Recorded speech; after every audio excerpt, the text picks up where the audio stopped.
Welcome to the NOWT. The one and only Danny Bacon is back in the house. How you doing, Danny?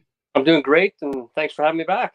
No problem, dude. Thanks for doing this. Unfortunately, we have to bid a get well soon send out to our good buddy Nick, who unfortunately feeling a little under the weather, but he has been a huge part of putting this all together, and I'm sure he's sitting watching it right now, proud as punch, watching the two of us who are going to be eventually interviewing the one and only Shane Turcotte. Yeah, absolutely. I mean, he's so sick right now. He probably seeing pages through the screen right now, so he's getting through it, I'm sure. Well, I will say this, he's at 100 miles an hour. I don't know how he keeps up the pace, to be honest with you. Yeah, it's time for him to recharge his battery, especially with tournament season just weeks away. Where it's time to get that all ready, and I don't mind if he drags himself out. I got to try and beat him anyway, so he can keep doing. So tonight, yeah, we'll obviously it's going to be a race with light. Hopefully, your light stays lit a lot longer than it did last go around. This is the NOWT Power Hour. Of course, I am joined here by Danny Bacon, who is an angler at large, but also a competitor of the NOWT. And Danny, tell us a little bit about how many years you've been on this trail. We were introduced to the NOWT trail, the Sagamok Fall Classic back in 2015. And we kind of fell in love with it right away. And it took about 3 years before our third season, we dove into it. And I think we did 5 events at that point. And I think we got one more season where we had done 4 events, and then COVID had hit, obviously. So we lost a couple years there, and we got back into it again last fall. We made the event, so we kind of made it. My wife and I, Mary Lisa, obviously is my partner. She fishes every event with me, and it's kind of nice too, because that event we got to celebrate Mary's birthday at that one, so it was pretty nice touching. Oh, that's so cool! Very cool. We decided that we're all back in this year, so we're scheduled for 4 events, and we decided that I was gonna run for the board angler at large position at the board of directors, and I was fortunate enough to get one, and here I am. Right on. That is so cool. I want to say hello to Tony Sizanowski, who's watching. Of course, Richard Dunlop's in the house. We got someone, Gaster 1414 on YouTube. I don't know who you are, but hello nonetheless. So it's nice to have you folks along with us. We're going to find a little bit more about the NOWT, sort of where it came from, where it is now, and where it's going to go in the future.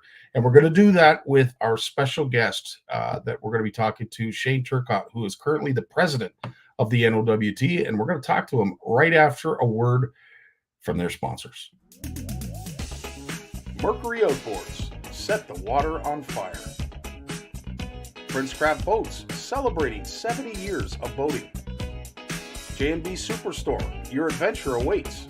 Rackspin, making the outdoors more fun. Eastview Chevrolet to get you there. And Garmin to get you home. And of course, all these generous sponsors.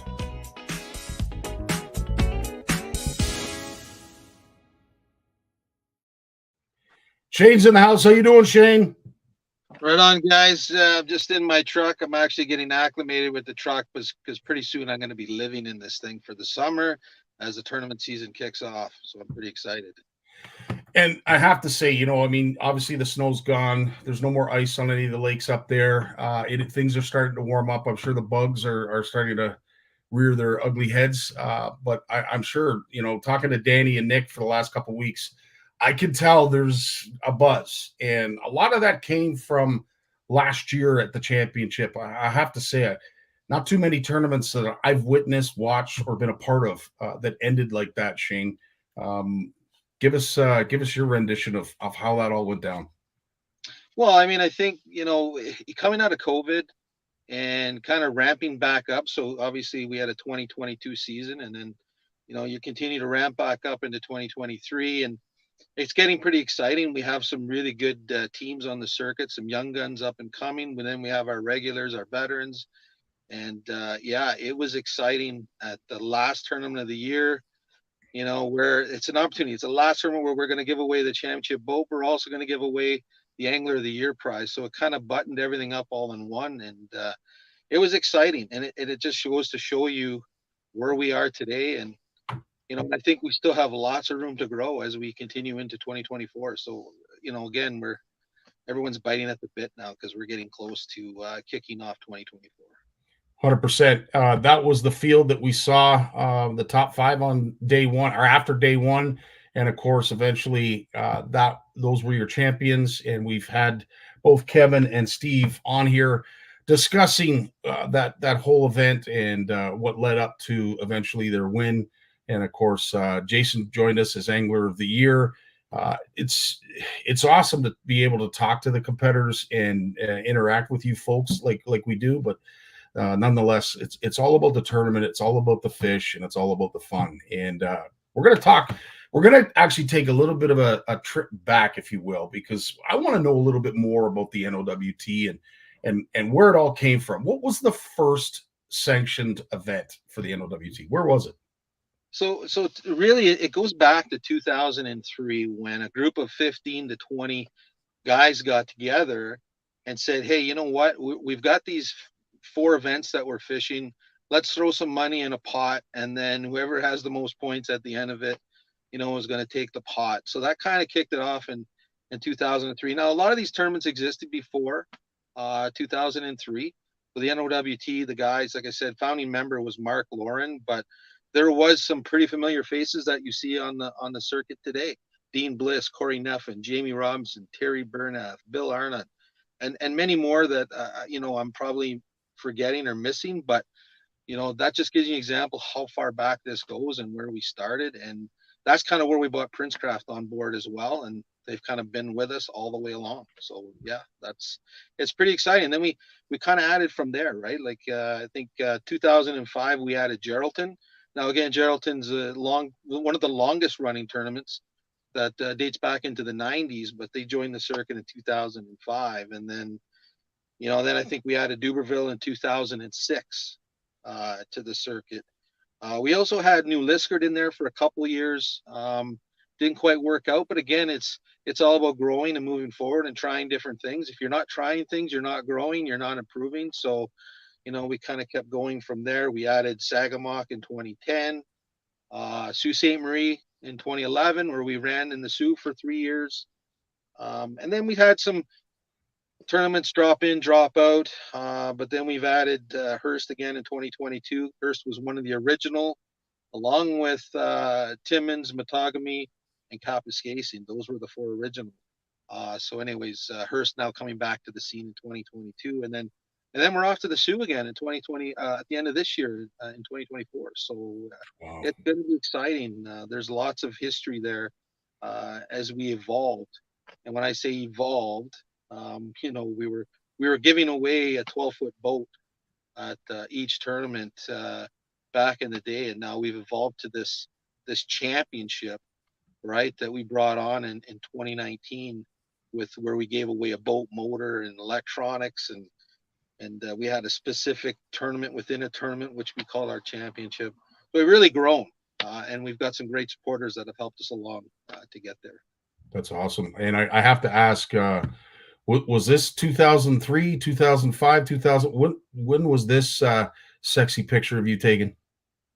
Oh God, that's probably I'm going to say that is 2010. Probably. Wow. So we've come a long way, and Shane, you're not alone, dude. We've all had the old age bug, or the getting old bug, or the dad bod, or whatever you want to call it. We've all been infected with it, so no shame here. We're all friends, but that is the past. And the now, of course, big shout out to not only your anglers at large, which includes Danny Bacon, but of course your entire board of directors.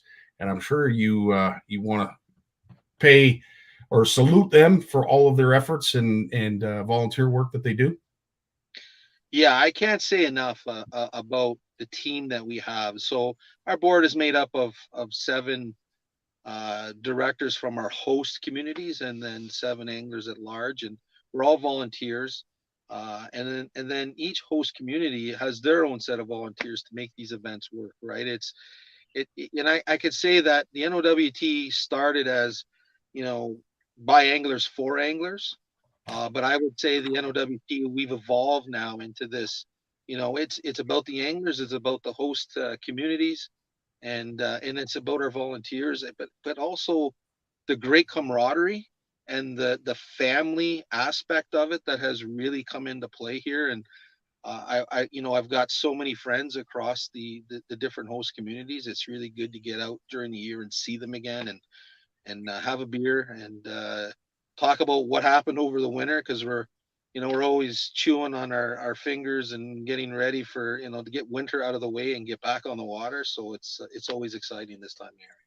Danny, we've talked about the camaraderie as well. And, as I said, you had taken a little bit of a break and had come back, and was part of that was maybe you missed your buds, maybe you missed participating in some of these events, because as Shane said, and I saw it firsthand, the community comes together. The buy-in is incredible. Yeah, absolutely. And like one of the things that kind of drew me to tournament fishing, it was I wanted to be a better angler, and nothing will push you harder into being a better angler than tournament fishing, especially when you're around 80 different boats and you start seeing, the 20, 30 top guys. You realize pretty quickly this isn't luck. There's skill involved, and it became a learnable thing. So that kind of drew my attention into tournament fishing, and I started missing that competition and that drive, right? And Mary Lisa, obviously she really enjoys it as well. We got to know a lot of people over the years doing that. So going back to the Fall Matami, there was multiple reasons for doing it. It missed the competition. It was the last time they were going to have a fall event. It was also the championship, and it was my wife's birthday at the time. So getting to kind of hit up with all that at the same time was fun. And we spent the whole week up there, and from the get go, it's as if we never left. You picked up with everybody. The conversations are all there. You start taking off and having such a good time with everybody, and you really got a sense of it's time definitely to come back into this. You're enjoying it so much, and you really see that dynamic, and it's you don't see it in other tournaments. And Shane can attest to that. He's fished more outside events outside the NOWT that I have, but I fished a couple in the U.S. as well. And there is that camaraderie, but it's nothing compares to what comes out of the NOWT for the host communities, especially. That's awesome. Now, before we move on to the season to come and 2024 and all the events that are planned for this year, I got to put you on the spot, Shane. Of all the events that you have participated, organized, and been a part of with the NOWT, is there one funny story that you can share without getting anybody in trouble that we all could have a good chuckle with? Oh, I've got a story, and I'm sure I won't live this down as I tell it. So I'm kind of known as, Corey's my fishing partner, but he's also my what I call my race manager.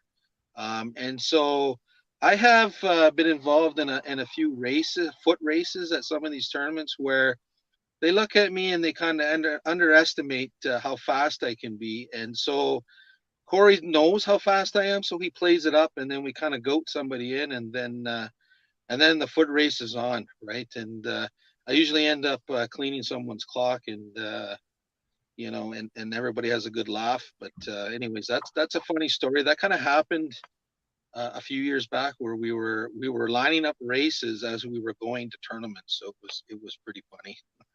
Dan, I know you can you can expand on that, so I'll let you take it from there. Well, I'm going to leave this one into Shane's position. Do we want to give up your race name on this particular occasion, or? Yeah, you can go ahead and you can spill the beans on the race name. Yeah, we got to know that pretty quickly, that the rumors is Shane Bolt. So, and then he's been living up to that reputation. That being said, though, Nick Huxon is a rather rapid individual for his stature. So I think we got a challenge coming up here in Matagami. We want to try and put together. Yeah, I mean, one of the funny things is we created what I call an inseam class. So yeah, your legs had to be a certain length, and that's the class you raced in. Yeah. Does it matter what side you dress to? I'm just kidding. So, as we mentioned, these are your champions this year, and of course, we have Matagami coming up, MFN Fishing as the first event, but then it's your championship soon after. But one question I got to ask, and maybe I'll ask both of you at the same time: are there any teams out there that, I had mentioned this to Nick, and I think maybe Danny had asked you as well, any teams that we need to watch for? And is there one team that perhaps has been there they just quite haven't won that you'd really love to see take home some hardware this year, Shane? I mean, we have numerous teams that I think are sitting there and could win at any given time. And yeah, I was kind of going through the list, and it was really hard to pick one because there is so many. But you know, some of the names that I kind of put together that I was thinking of. Obviously, there's the Boschy father and son team from Sault Ste. Marie kind of come out of nowhere, and you know they're poised. There's a chance there for them, right? We've got Jonathan and his father Robert Collin. Again, a couple guys that have really come on the scene and fished really hard, and so I mean there's definitely an opportunity there as well for those guys. But again, there is any number. Like if I go back last year in 2023, where we had Chris Porteous and Tim Martell win a tournament at Matagami Spring, right? That just goes to show you there's an opportunity to win these tournaments. Obviously, in any tournament, things have to line up and go well, right? Through your couple days on the water. And if you can do that and you can manage to put it all together, that's when you're going to be, you're going to be there with an opportunity to win those tournaments. Awesome. Now, of course, the championship this year is Duberville. It is June 13th, 14th, and 15th. Some incredible payouts. Shane, I'm not sure how you guys do this, but it's worthy, and I can totally understand why you guys get excited.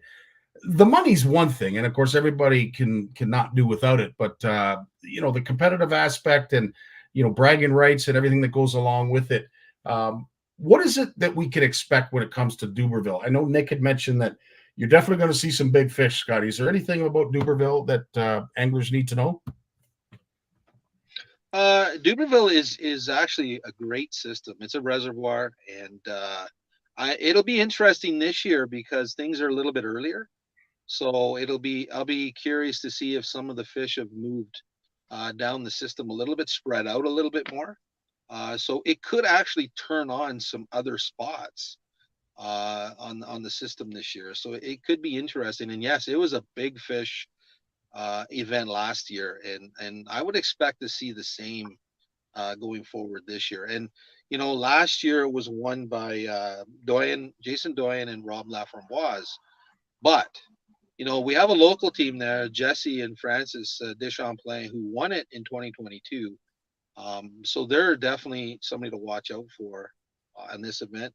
But also, Mac Watchy, Dennis Perrier, and they've won it a couple times there. You've got Jamie Robinson and Terry Bernath. They're there as well. So yeah, I mean it's going to be an interesting championship. I'm looking forward to it, and it's going to be highly competitive. I listen, after watching your championship last year, I don't know how you're going to repeat that, but you nailed it, right? It is so close. That last weigh-in, those last fish, I mean, it came right down to the wire.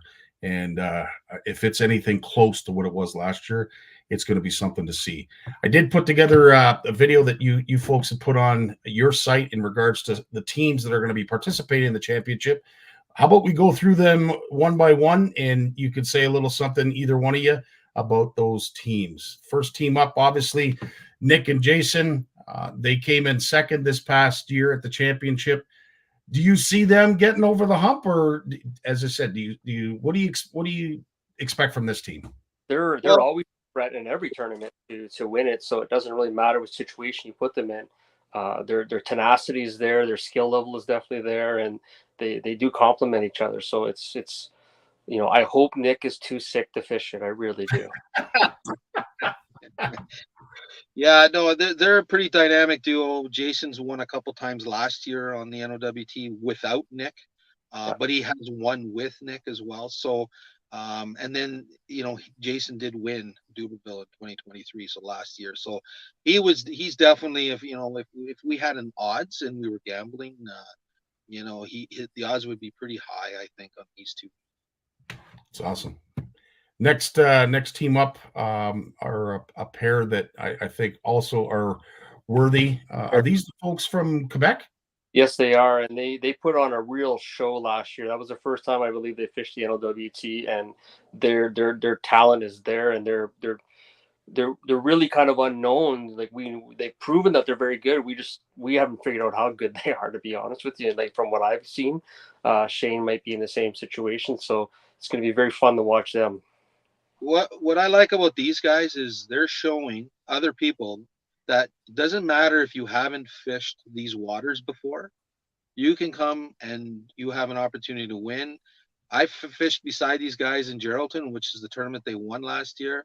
I watched them fish beside them most of the day, both days.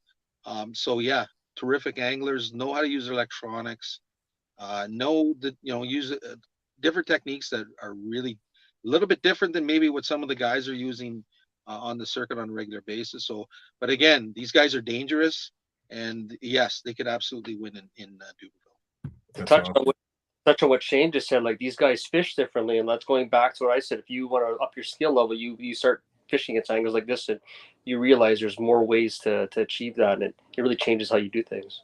And these guys are showing it. That's awesome. Next team up, without any introduction, these are your reigning champs, your current champs of 2023. They've got quite a field, they've got quite a hill, but based on what I saw last year, these guys are, I don't know, they're really, really good under pressure. Yeah, I would agree that forward-facing sonar was a tremendous technology that they really learned and put to use early, and I would say probably one of the best to use it, and it's really changed where they're at on this circuit. They're definitely an elite too that can win any tournament at any given time. Yeah, they fish very hard too. They put a lot of time and effort in, and they put the hours out when they're pre-fishing and all that time as well. No, it's very, very true, and we will certainly get to that topic of forward-facing sonar. Is I'll tell you, there isn't a tournament on at least in North America. I don't know about on this planet, but there's not a tournament that it's not discussed and it's not an issue. And of course, there's lots of discussion. So we'll talk about that, but we'll continue on with the teams so that we can get to know all of the anglers within the championship. Tell us a little bit about the Des Champlain team. That's the hometown heroes, really. That's their body of water. So if anybody can really give a run from is them. And I think they had top 10 finishes in every event last year. So they know what they're doing out there. Yeah, I would say they're probably one of the most consistent teams. And what I like about them is they stick to the game plan and they make their game plan work. So they don't panic out there on the water, which is really what I like. You could talk to them at 2:00 in the afternoon and things are not going well, but then you see them at the end of the day and is boom, everything happened for them, right? So again, very consistent team and they really stick to their game plan. That's awesome. You guys are doing fantastic with this. Next up, a good buddy of mine, Frank Clark, and of course his partner Robert. Tell us a little bit about this team. Well, they're fantastic bass anglers, as you've known. Rob he's well known around North America, especially in Canada and Ontario circuit for his accomplishments. And Frank's no slouch either when it comes to that. And they've transferred their skill set to the walleye world in the last 4 or 5 years, and they've been very powerful. They've been they could easily win this, especially with Robbie winning it last year with Jason. It's going to be interesting how that goes as well. Interesting too. Frank wasn't 100% sure if he wanted to do the trail by the end of the season. And I have to say, Shane, talking to him at the end of their championship last year, he was bought in. And I'm sure Danny can talk about it too. But he's like, yeah, dude, I'm definitely coming back and doing this full time. So I think you got a lifer in Frank. Yeah, no, again, I think Frank enjoys the camaraderie and hanging out with the guys. And it's a little, our circuit's a little bit different than competitive bass tournaments. I know that competitive bass tournaments, there's not a lot of talking going on and a lot of, friendship going on. It's pretty competitive. And then also with Rob Laframboise, he's a 2-time Canadian bass champion, right? So he needs no introduction. He is a legit guy out there, and he's a legit walleye fisher. 100%. Great stick. Moving right along, our next team up, of course, are two individuals I don't know that well. So I'm hoping you guys can fill me in. I know a little bit through social media, but I think Shane knows him quite well. Yeah, I mean these guys, they they weren't going to fish 3 tournaments last year. They had no plans, but then they won. Obviously in I believe it was Long Lac last year, and so they had to get a third tournament in. So, and that's what they did. But actually, Alex qualified on points alone anyways, so he had a really good year. Again, good up and comers, both strong anglers, and I look forward to seeing. Again, you asked me earlier about a team that maybe could surprise. I mean, these guys could be a surprise this year. I mean, we'll wait and see. You agree, Danny? This could be a dark horse, this team? Well, absolutely. I mean, they've won an event, and like Shane said, they went into just to fish a couple of events, and they proved their worth. Like it can easily be done, and you got to have 2 good days, right? Yeah, true enough, 100%. Our next team up, Jamie Robinson and Terry Bernath. Thank you. Yeah. They've won the event before as well. That's also, they're very familiar with the water. They're both from Wawa, so they've been the guys that I started chasing right off the bat. They were the guys that were always at the top, and they definitely still getting better. Guys have just kind of caught up to them right now, and I know that won't last. This is probably the year that Jamie and Terry break loose again, and then we're chasing them all over again. And I will say, what I saw at the championship, I believe somebody lost or their mount broke on one of their live scopes, and Terry offered up something. Either it was in his truck or it was on his boat, but he made sure that someone had something for the championship. Like, you don't hear stories like that very often. Yeah, I mean, Jamie and Terry, both anglers of the year, the NOWT. Jamie's our most decorated angler of the year. He's won numerous times, I mean, these two guys I mean, what they've done on the NOWT over the years, I mean, is unreal. They've cashed a lot of checks. So these guys are definitely there, and they could definitely win. Not to mention, they could have a strong season. These guys know the waters well. Awesome. Great stuff, guys. Next team up are Kyle and Luke. I'm going to let you do their last names because I don't want to butcher them. Chemlisky and Portland's. Perfect. Appreciate that, Danny. What can you tell me about this team? I personally don't know much about them myself, so I'll let Shane go on this one. Yeah, these guys, I mean, they've been around for a while, but man, they've come out of the woodwork here in the last couple of years. And it's not a fluke, these guys. They've shown that they can be consistent, and they're always at the top.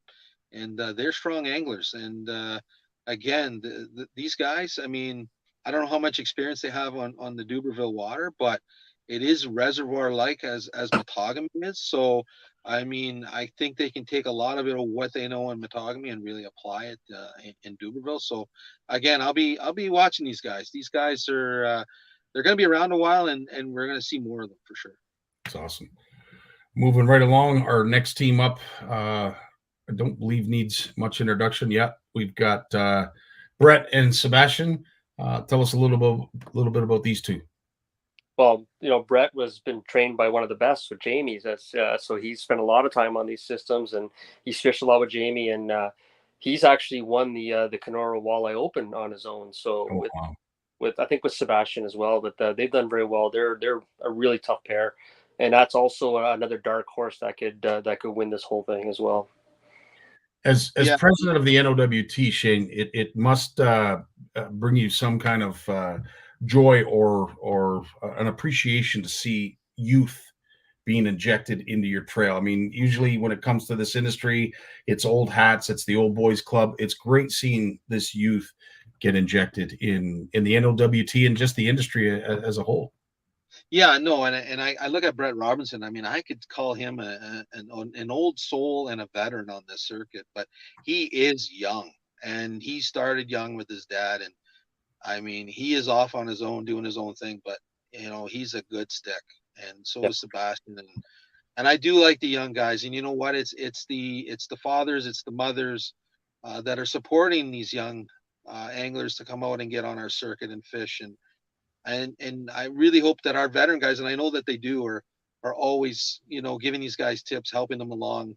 Again, Brett doesn't need any help. He's an amazing angler, but we do have some younger guys that have shown up and are fishing and are learning, and that's how we keep this thing going and grow. You know, we want to grow it more. We need the young guys, right? It's Amen. all about bringing them out, getting them involved, and getting them interested. Amen. Couldn't have said it better myself. Next team up, looks like another father-son team. Tell us a little bit about the Collins. Robert's been around for quite a while. That we know, and he's been fishing for a very long time, and he's one of those guys you always see at the events, and he always does quite well. Nice guy to talk to. I enjoy talking to him. I don't know Jonathan as much as I know Robert, but you know, they're fun guys to be around, and they put a lot of effort and work into it, and they understand their systems that they're fishing, so their experience levels there. Yeah, I mean, these guys are. I mean, I think it was 2022. They had quite a season, and they were still up there in 2023, obviously, to qualify for the championship this year. Again, these guys, they don't fish out of a big boat. They don't, you know, they're not flashy out there, but I can tell you they always seem to be right there near the top, and they seem to get it done. And you know, both of them are really nice guys. I've talked to both of them, and I've even fished beside them during the day, and they've been fantastic. Great anglers on the water, and nice to hang out with and have a beer for sure. And again, wouldn't be surprised if they won a tournament this year. Another dark horse. I love it. Love the father and son teams. Love seeing that. And then, of course, without any introduction, who we're already speaking with, Shane and Corey. And Dan, what can you tell us about these two? Well, I you know, Corey really drew the short straw in this situation, or the short inseam, I should say. You know, they've been around forever. Obviously, you've heard Shane's history, and Corey's is right along with them. They've done a lot of efforts out there. You know, they're among one of the anglers that I always keep an eye out, and not in a negative way. Like, I'm always like, they're doing something that I need to pay attention to when I first started fishing in that. So they could definitely win this. There's no doubt about that whatsoever. And they fish the system a lot, so wouldn't surprise me. Shane, does Corey push you as an angler? Like, do you complement each other? Do you use different presentations? Like, you know, explain the concept of your team and how it looks out in the water. Yeah, I mean, Corey came from the bass. He's a bass fisherman. So and he does walleye as well. But I mean, some of the techniques he uses, again, I say we have a lot of bass guys on the circuit that are successful, and it just goes to show you, you know, the walleye behavior on the water is maybe a little bit different, or maybe something nobody really thought of is when, you know, you can use bass techniques to catch walleye. I've always heard bass anglers say, I'm catching walleye in there, right? So so Corey kind of brings that dynamic to the boat.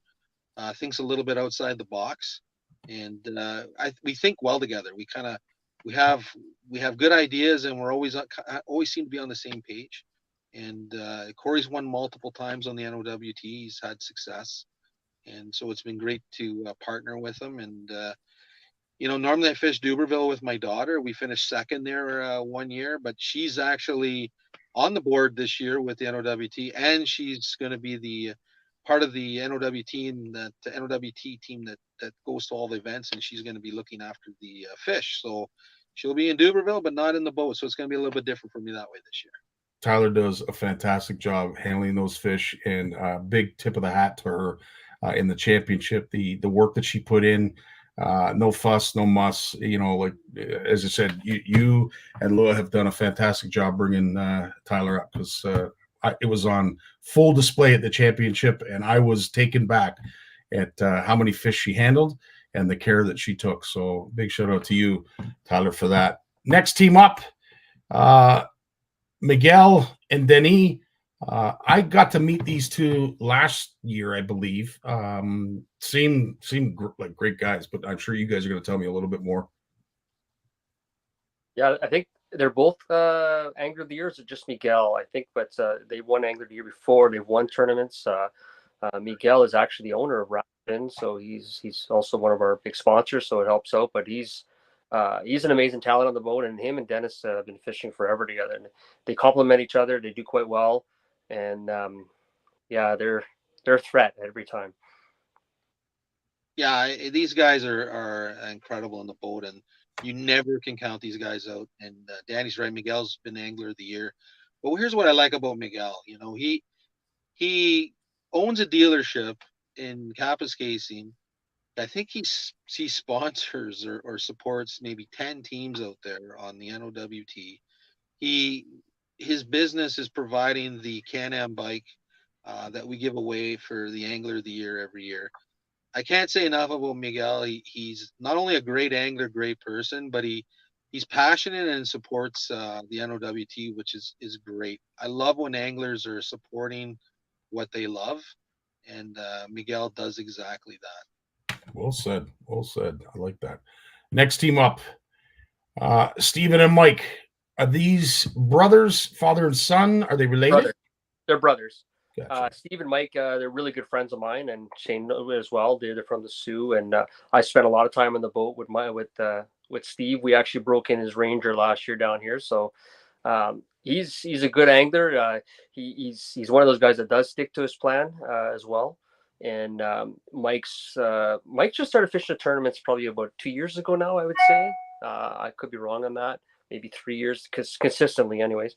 And they obviously complement each other well. They grew up with each other, so they know each other and how to handle each other. But yeah, and this Duberville system, they've been very close in the past when Steve used to fish with Jake. So there's that knowledge is all still there in his head, and that's someone that could potentially win this one as well. Yeah, I believe Steve was in the top with his brother Mike. I think they were in the top 3. I think in Duberville last year. So I think so. Yeah. Yeah, so they've got a definite shot. I got to fish with Steve in Geraldton last year, and it was a great experience in the boat. He's a great stick, great angler, and yeah, I mean, again, I say this with every team, but I mean, these guys got a legitimate shot too here at the championship. Great, I love this. Next up, Andre and Darren. I didn't get to know these gents. I did introduce them, but you guys are going to do your best to tell me a little bit more about this team. I've had quite a few beer with them. Yeah, they're nice guys to talk with. They're good spirited people. They've been around for quite a while. I think they might have been doing this longer than I have, to be quite honest. I'm not 100% sure on that. And they consistently do well. I mean, that's how come they find themselves in the championship this year, right? Yeah, these guys, they're consistent at most tournaments. And they are nice guys. They're both very nice guys. Love talking to them, and as Danny says, love having a beer with them. And I think the Duberville system is going to be new for them this year, so I'll be interested to see how they do. I mean, they'll have enough practice time, I'm sure, to get things dialed in and figured out. And let's see how they finish. Should be interesting. And Shane, before we go on to the next team, what does a team have to do to qualify for the championship?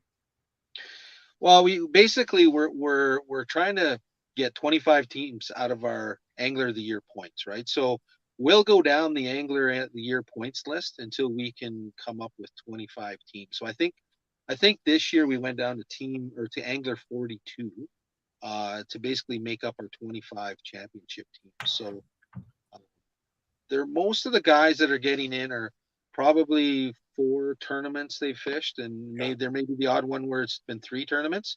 So, but consistency is everything, right? If you can be consistent across the board through the tournaments, you should get your spot. Awesome.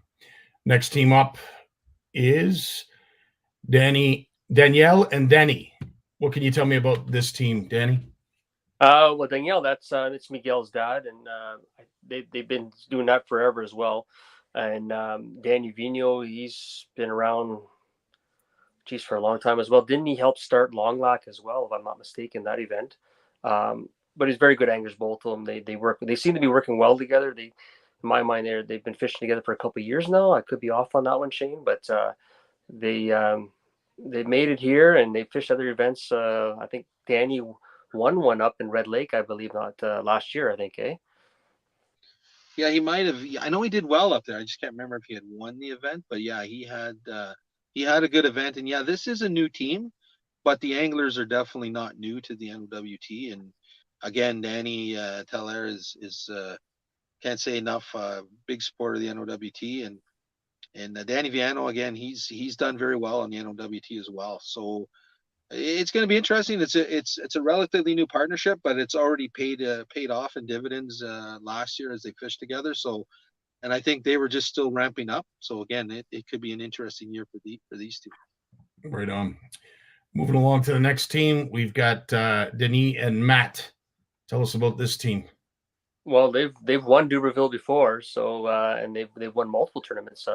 They're another team that could easily win the championship and give it a good run, and they can put 2 good days together. I'd be very nervous about that if I was anybody else. Shane, you would agree? Yeah, this is a long time partnership, and these guys work extremely well in the boat together. They feed off of one another. They make great decisions together. And I believe that they're multiple 2-time winners, I believe, or maybe even 2 for sure of Duberville. So again, these guys are always up in the top in tournaments. And again, it's just about consistency with these guys, but very, very, very dangerous out there. And yeah, let's watch out for them as well. 100%. Couldn't agree more. All right, now we've got Walt and Josh. Tell us about this team. This is a team that I actually don't know anything about, so I'll have to hand that off to Shane. Yeah, I mean, these guys are new to the championship. They're not new to the NOWT. They fished a few tournaments a few years, but I think they're just putting things together. And I think Long Lac was a good tournament for them last year. Again, I don't know what these guys are going to bring to the table, but hey, you've made the championship. It means you've done something, right? So again, I'll be interested to see where these guys end up in the standings as well. Right on, Shane. Well said. All right. I can introduce these two. Sebastian and Jeff had the pleasure of staying at Paul H.'s cabin, or camp, as you guys call it, up in the north. And I will say Jeff was a huge, huge help when it came to the introductions of the teams. Knew a wealth of information when it came to the NOWT. And Sebastian, I have fished with. I've had lots of great memories with him and Christelle. But tell us a little bit about this team, Danny. Yeah, they're both grade 6, and in fact, they won a boat before, which actually I believe Jeff is still running. And actually, after he won the boat, his first tournament he fished with was Sagamok. So he owes me a quarter because his remote wasn't working. We had to get it open, and I told him to keep it. And he ended up winning that event. So I want that quarter back. That's so cool. Shane, what's your take? Yeah, I mean, these guys are past champions. They won the first NOWT championship in Geraldton. And I believe they won the tournament there as well. So they won both sides of it. Again, these guys are always in it, every tournament. And sometimes they're doing things a lot different. So I've seen them many times on the water, scratching my head, wondering what they're doing. But then when I see their bag at the end of the day, I think, well, they got something figured out. So yeah, these guys are strong anglers, work well together. This is a good partnership, and they cannot be underestimated. Well said. A side note to Sebastian and Jeff winning the championship in the tournament in Geraldton, that Sebastian also proposed to Cal on stage at that event as well. So well done, Danny. Well done. All righty. Next team up is Jacob and Mitch. Who's going to go first? They're anglers that I've seen around, but I don't know much about, to be honest. So Shane's go again. Yeah, these guys, I'll be honest, I don't know a lot about them. And again, fantastic that, this is a new team to the championship. These are new faces that have shown, that they can compete. And it'll be interesting because I'm not sure if they've fished Duberville either. So again, when you haven't fished a body of water, this is where your knowledge and how to break down a water, and then the techniques that you're going to use are really going to determine where you end up at the end of day 2. Well said. Moving right along to the next team, and that is Jody Villeneuve and Denis Martin. Yeah, they've been around for quite a long time, especially as a team too, and they've done very well. They've won a few events. I don't think neither one of them has won Angler of the Year. Shane can correct me on that, but yeah, Jody's and Denis are people that you watch out for. And like Denis over the years, he's been one of those anglers, like you said, that he's been very helpful for us, especially getting ourselves off the ground. Same with all the tailleurs and stuff like that. So yeah, they could do it, definitely for sure. The knowledge is there. They know the systems, and they put the work in. So they're definitely a team you can't count out at any time. Perfect. Yeah, these guys have won multiple events, and I believe Denis Martin was an Angler of the Year.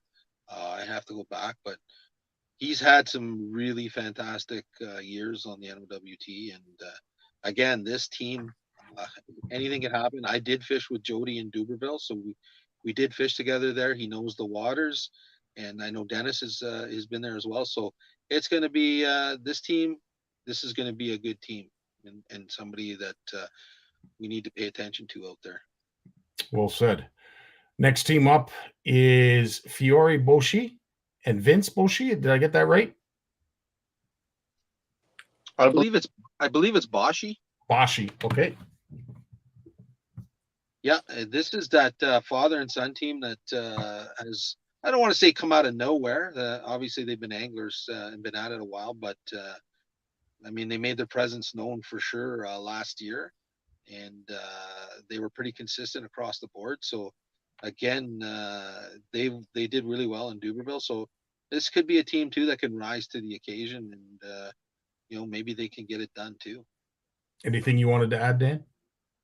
No, it's a team that I'm not really familiar with, and but I have been hearing a lot about them, especially when you get to father-son teams. That you tend to hear that, and it's another team I'm going to watch out for. Well said. Love the father-son connections. I think this is awesome. And of course, is this another father-son team that we have here? It is, and Jonathan's been at it for a very long time, and he's an accomplished angler as well. I'm not sure if he's won an event, but I know he's had multiple like top 10 finishes as well.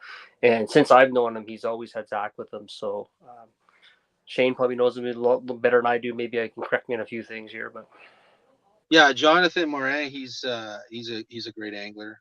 He's been very successful in NOWT. I want to say that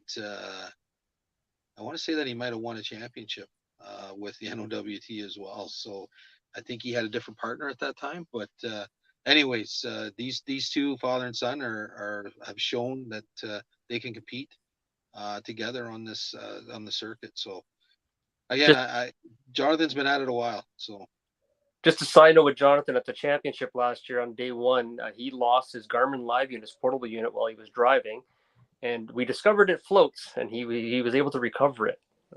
So I remember that story. That was very interesting, but it was great to see the anglers themselves, come to task and, as I said, offering up whatever hardware they needed, connectors, wires. It was awesome to see that sportsmanship. What can you tell me about this team? I know Dan, I know Larry. They're part of Metogamy, and we've done a lot of great stuff in the past with them. Some great memories with these two. Larry's just a great lad to be around, and Dan always seems to be smiling. Yeah, well, I believe Larry actually they're great guys. Obviously, I love spending time with them. But I believe Larry is one of the founders of the Metogamy event, if I'm not mistaken, and he's still involved with it. And his daughter Jessica's taken over as well in that end.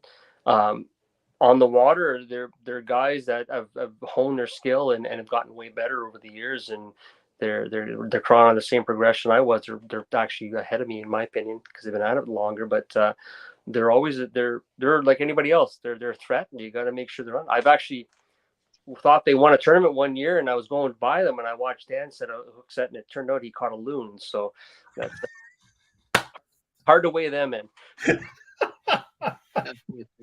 Even harder to play. Yeah, these guys have been at it a while, and they've been adapting. And I've got a good story about Larry. So my first tournament was Matagami, and I think that was in 2008. And ended up fishing, and I didn't know Larry at the time, but he was fishing beside me in a spot that I really liked. But he knew the spot better than I did, and I got schooled in that spot. He caught all the big fish, and I left there licking my chops. Anyways, it was a learning experience for me fishing beside Larry that day. Listen, fishing is a humbling exercise and it tests anybody's psyche if in fact you're competing. That's why I leave that to you folks. You lads are at a different level than I. But yeah, it'd be nice to see Danny and Larry again. Next team up is Sylvain and Felix. Tell us a little bit about this team. Obviously, another father-son team. Yeah, and I believe they're actually from Duberville, so that's their home body of water as well. And it's one of those other teams that I've seen around, and I've watched them, and they've always been pretty consistent. They've always been kind of up there in the events they fished, and they've definitely earned their spot. There's no doubt about that. Yeah, for sure. I mean, they've earned their spot and they've been consistent, and this is their home waters. So these guys could be scary out there in the championship for sure. Great stuff. We only got a couple teams left. This is Alain and Jean Mercier. Obviously, another father, son, uncle, brother. Is that? What kind of team we got here? I believe they're father son, right, Shane? Yeah, father son. I know Alain. I talked a little bit with Jean, and they're nice guys. It was kind of weird last year. Matami, they had a rough event, and it was not. I'm not used to talking to them in that aspect. They're usually always ahead of me and having a better event than I am. So, but he's a pretty positive guy. The conversations I've had with him, and they're fun to talk to. Yeah, Alain has really come into his own there with Yeah. fishing the tournaments. He's pretty consistent at every event, and he's always competing. So it's you can never count these guys out. That's for sure. No, that's awesome. Next team up, again, they hold a big spot in my heart. Tim and Kit, as I call them, Porteous. These guys, as you mentioned, have won an event, and I would like to say I'm pretty sure a lot of the anglers that are part of the NOWT would love to see these two win again, just because of how genuine and warm and welcoming and humble they are.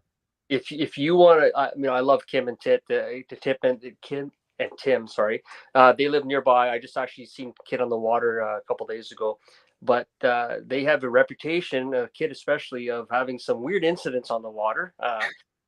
He tends to find things and hit things and whatnot. But when he won Matagami last year, pretty much all of us were extremely excited for him. Like there was nobody that we felt that should have won an event by now that finally got to win one, and it got him to this point here. But they are good anglers.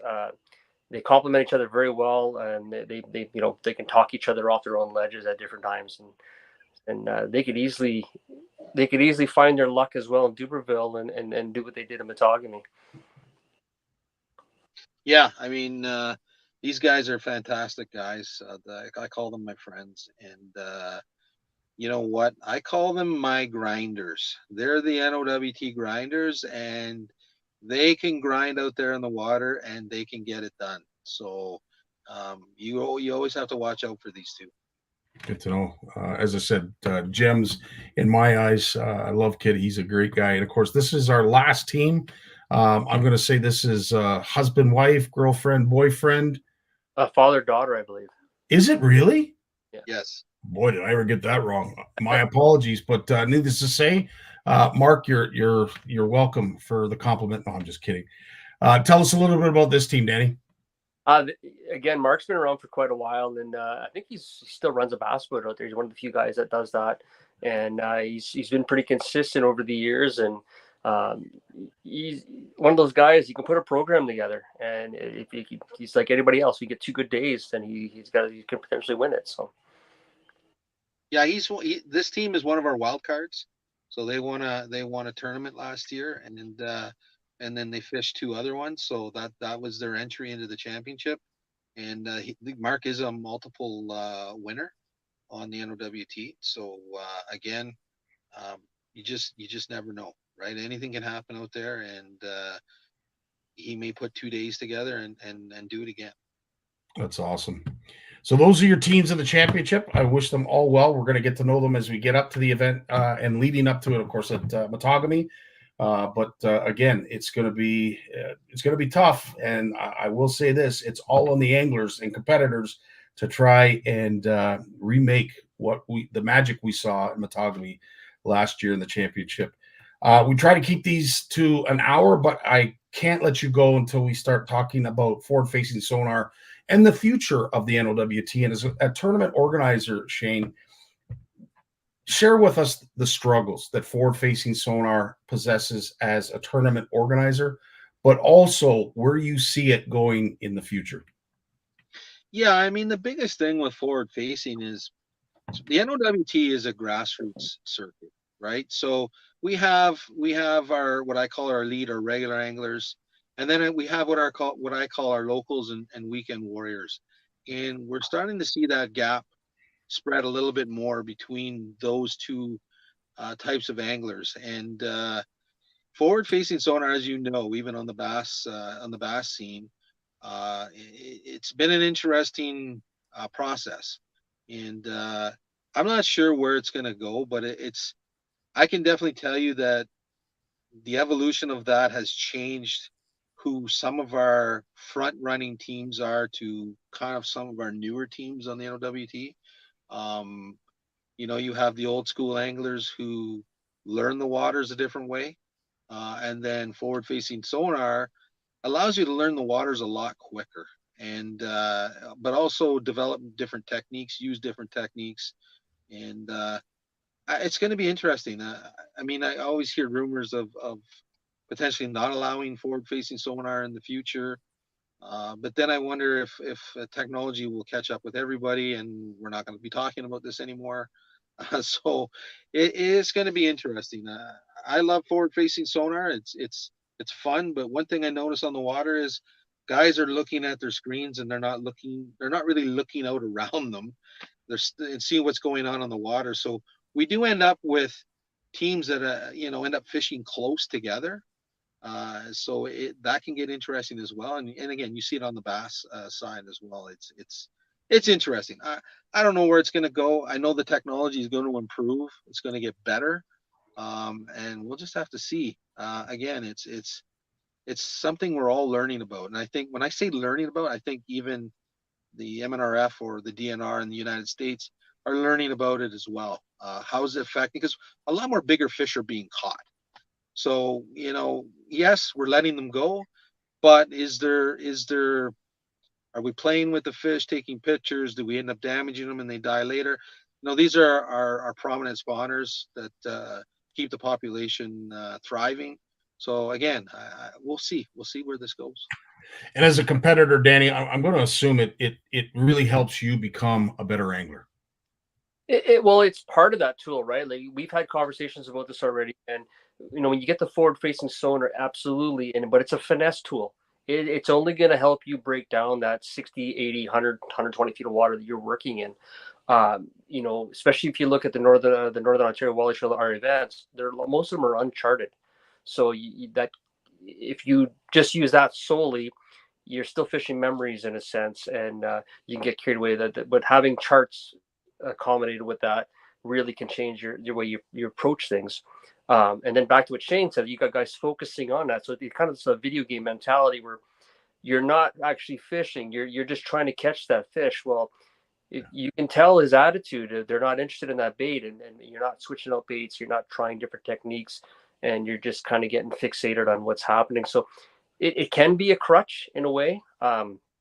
It's more of an asset than anything, like you said, because you can aggressively chase down fish if you can find them, and guys are getting good at finding them. So once you got good at finding them, it's just a matter of staying on them now, and that's what that technology, in my opinion, does a lot. It's helped me enormously do that, and everybody's learning tricks and techniques to make it more efficient. It's no different than when down imaging and side imaging became part of that staple, and there's some guys that are just absolutely amazing with that technology. Just give them an extra tool. So like now you've seen that change, And we've seen it in the NOWT in the last 5-6 years. Like you said, you've seen groups change and other ones catch up. Price points on these things are dropping, so a lot more people are starting to get them. It's going to be interesting going forward. I'm for it. I love forward-facing sonar, but there is a limit to it. Start seeing 2 or 3. I've seen up to 4 units on one boat when I seen that when I was on Lake Erie, and it gets to be a bit more excessive, But yeah, it's going to be interesting to see.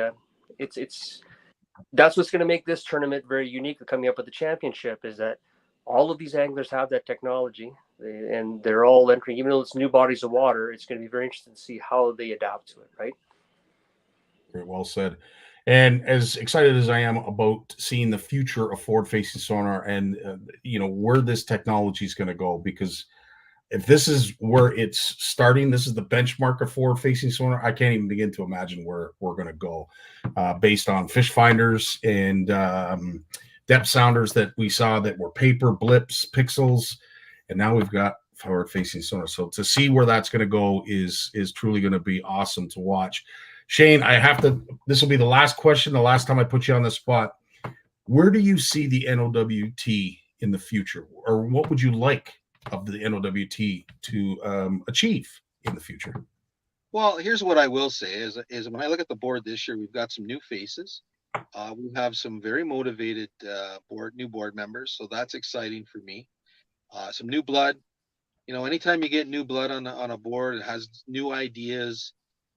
It kind of gets things moving again and gets you excited. So I'm looking forward to that. But the NOWT has been resilient. And when I say resilient is we got through COVID. We fired back up. We still have a strong angler participation on the circuit itself.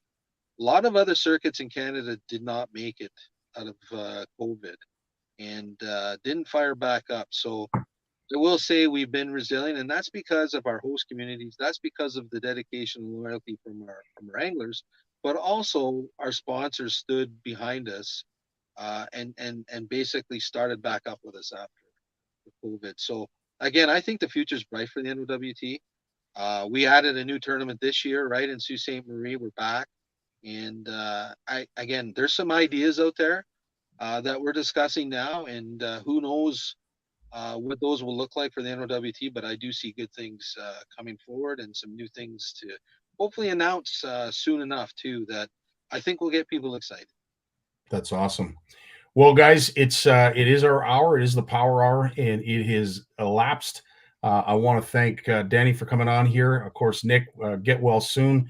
But more importantly, Shane, thanks for taking the time to get us to know you, the tournament, the history, and all the intangibles that folks that perhaps may have thought about entering the NOWT, this might get them to stop kicking tires and actually put in an application. So again, gents, I can't thank you enough. And of course, I will say this. Well, I'll leave you with this. If we are thanking anyone, those who make this happen are the sponsors. So let's pay tribute to them one last time. Gents, have yourselves a great week, and we'll talk to you real soon.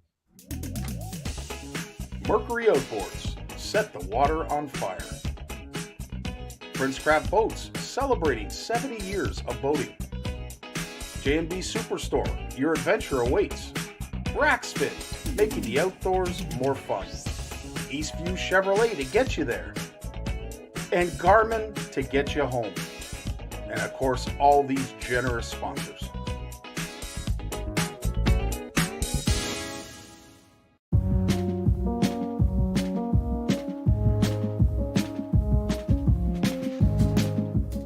This has been an NOWT production.